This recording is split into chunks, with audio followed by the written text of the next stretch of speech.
পত্র মেধা সবই ঠিক আছে, তাহলে আবার চাকরিটা কেন হইব না? কারণ তুমি মুক্তিযোদ্ধার নাতি বা বংশধর নয় তাই। কিন্তু মুক্তিযোদ্ধাদের নাতিরাই কেন চাকরি পাইব? মুক্তিযোদ্ধাদের নাতি পুতিরাও পাবে না, তাহলে কি রাজাকারের নাতি পুতিরা পাবে? সেটা আমার প্রশ্ন, দেশবাসীর কাছে প্রশ্ন। মুক্তিযোদ্ধাদের নাতি পুতিরাও পাবে না, তাহলে কি রাজাকারের নাতি পুতিরা পাবে? তাহলে কি রাজাকারের নাতি পুতিরা পাবে?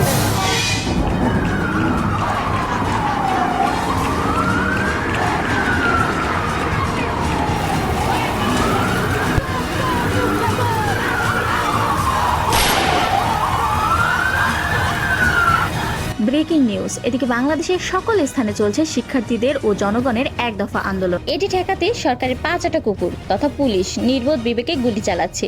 চলুন দেখি সরকার কি বলে। শেখ হাসিনা পালিয়ে গেছে, শেখ হাসিনা নাই, শেখ হাসিনা চলে গেছে, শেখ হাসিনা পালায় না। আরে বাবা ওবায়দুল কাদের, তাড়াতাড়ি হেলিকপ্টার রেডি করো, আমার তো এখন পালাইতে হইব, দেশে আর থাকতে পারবো না, নইলে জনগণ আমারে জুতা দিয়ে পাশা লাল করে দিব।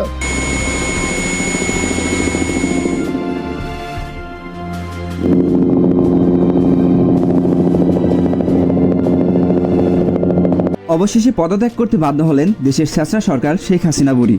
তার পাপের সাম্রাজ্য একদম শেষ। কি হবে তার?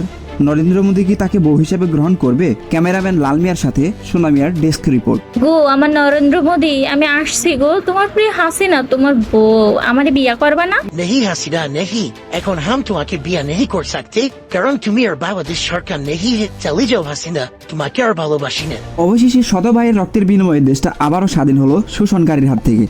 তাই আমরা এখন বলতে পারি আমরা স্বাধীন বাংলাদেশের স্বাধীন মানুষ। আসসালামু আলাইকুম।